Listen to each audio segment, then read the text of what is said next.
अस्सलाम वालेकुम नाज़रीन, जहांज़ेब अब्बासी एक नए यूट्यूब प्रोग्राम के साथ हाजिर है। जुडिशल कमीशन का इजलास बुला लिया गया है जिसमें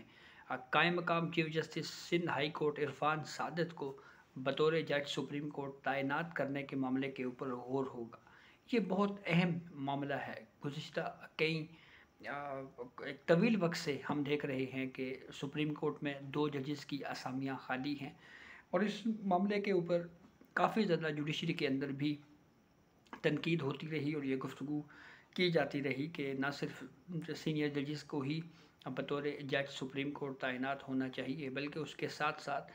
ये भी कहा जाता रहा कि जो आला अदलिया में जो जज साहिबान हैं उसकी अपॉइंटमेंट होनी चाहिए, क्योंकि जो ज़ेर समात पेंडिंग केसेस हैं उनको कम करने के लिए ये बहुत ज़रूरी है कि अहम केसेस जो है उनको समात के लिए मुकर्रर किया जाए।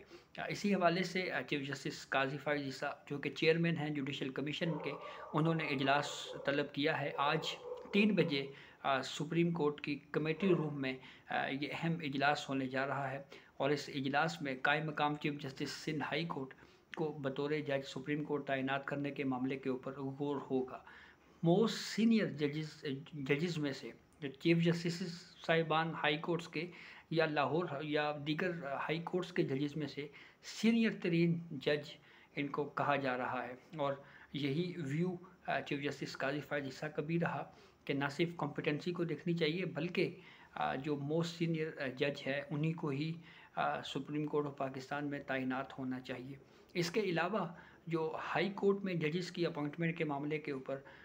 जो प्रोसेस है, तरीक़ाकार है, उसके ऊपर भी ये कहा जा रहा है कि डिस्कशन होने जा रही है और फिर ये अपॉइंटमेंट अगर ये हो जाती है तो फिर उसके बाद जो नेक्स्ट अपॉइंटमेंट होगी, जो अगले जज का अब देखना ये है कि उसके लिए क्या किसी वकील का नाम ज़ेर गौर आता है या उसके लिए भी किसी जज का इंतखाब किया जाता है। ये काफ़ी अहम मामला इस वजह से भी है कि जुडिशरी माजी में जजेस अपॉइंटमेंट के मामले के ऊपर बहुत ज़्यादा तकसीम रही और उस तकसीम का ना सिर्फ मीडिया में भी डिस्कशन होती रही, बल्कि जुडिशरी के अंदर से भी इसके ऊपर बहुत ज़्यादा बात की जाती रही। एक दफ़ा तो एक बड़ा ही एक अहम वाक़या भी रूनुमा हुआ जब उस वक्त के चीफ जस्टिस उमर अता बंदयाल ने जूनियर जजेस को अपॉइंट करने के लिए कुछ नाम नामज़द कर दिए। उनके नामों के ऊपर इत्तफ़ाक़ी राय ना हो सका। फिर उसके बाद जब इख्तिलाफ़ात शदीद बढ़े तो पूरी जुडिशल कमीशन की जो ऑडियो थी, उसकी ऑडियो रिकॉर्डिंग जो है वो पब्लिक कर दी गई थी और उसके ऊपर भी बहुत ज़्यादा जुडिशरी पे तनकीद हुई। जुडिशरी के अंदर से इसके ऊपर इख्तिलाफ़ात उठे कि कम अज़ कम जुडिशल कमीशन के तमाम मेंबरान को एतमाद में लेकर इस हवाले से कोई फ़ैसला किया जाना चाहिए था। तो अब बाज़ाब्ता तौर के ऊपर एक जज की अपॉइंटमेंट के लिए तो कम अज़ कम इजलास बुलाया गया है और मुमकिन तौर के ऊपर आज ही इसके ऊपर कोई इत्तेफ़ाक़ राय भी हो सकता है और फिर अगर ये अक्सरियत से अगर फ़ैसला हुआ तो फिर कायम मकाम chief justice Sindh high court को ही बतौर जज सुप्रीम कोर्ट अपॉइंट कर दिया जाएगा। लेकिन एक और मामला भी इससे जुड़ा हुआ बहुत अहम है और वो मामला ये है कि पाकिस्तान बार कौंसिल जहाँ पे ये एतराज़ उठाती रही कि जज नॉमिनेट करने का इख्तियार जो है ये सिर्फ फ़र्द वाहिद यानी चीफ जस्टिस ऑफ पाकिस्तान को ये इख्तियार हासिल नहीं होना चाहिए। तमाम जुडिशल कमीशन के जो मेंबरान हैं उनको भी ये हक़ होना चाहिए, उनको भी ये इख्तियार होना चाहिए कि वो भी नाम जो है वो इस हवाले से दे सकें। तो इसी मामले के ऊपर पाकिस्तान बार ने मुतअद्दिद बार न सिर्फ आवाज़ उठाई, बल्कि उनकी जानिब से ये एतराज़ भी किया जाता रहा कि इसके लिए रूल्स फ्रेम होने चाहिए। तो वो लास्ट टाइम भी हमें ये इत्तला मिली है कि पाकिस्तान बार कौंसिल ने एक मरतबा फिर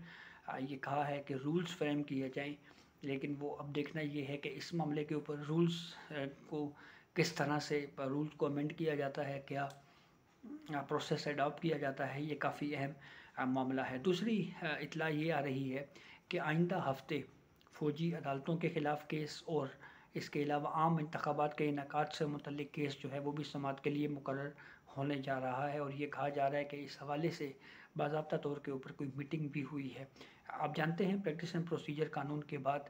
अब ये तरीक़ाकार है, अब इस कानून को सुप्रीम कोर्ट ने एक्सेप्ट किया है, अपने इख्तियारात को बांटा है चीफ जस्टिस ऑफ पाकिस्तान ने। तो अब आर्टिकल 184(3) के तहत जो भी केसेस होंगे उन केसेस को समाअत के लिए मुकर्रर करने से पहले चीफ जस्टिस काजी फ़ायज़ ईसा 2 दीगर सीनियर जजेस से मुशावरत करेंगे। अब वो 2 सीनियर जजेस कौन कौन से हैं? जस्टिस सरदार तारिक मसूद हैं और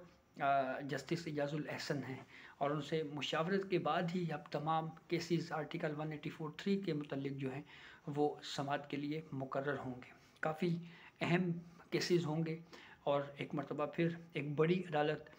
लगाए जाने की तैयारी हो रही है। बहुत अहम केसेस हैं जिनके ऊपर समाअत होनी है। मिलिट्री कोर्ट्स 9 मई के वाक़यात की रोशनी में जो सिविलियंस गिरफ़्तार हुए, फिर उसके बाद ये फ़ैसला हुआ कि इनके केसेस मिलिट्री कोर्ट्स में चलाए जाएंगे। उस वक्त के चीफ जस्टिस उमर बंदयाल ने कुछ हेयरिंग्स की,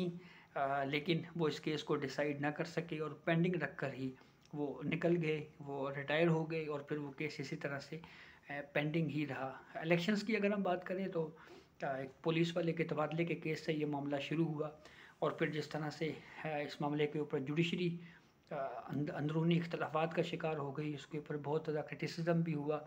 जुडिशरी के अंदर से भी ये कहा गया कि जिस अंदाज में ये केस टेकअप किया गया वो उसके ऊपर भी बहुत ज़्यादा अदलिया पे सवालात उठाए गए, तनकीद हुई और फिर उसके बाद जो फ़ैसला दिया अल्टीमेटली उस फैसले पे भी इम्प्लीमेंट नहीं हो सका और chief justice Umar Bandial retire हो गए। एक इंतहाई कंट्रोवर्शियल दौर भी के तौर के ऊपर उनको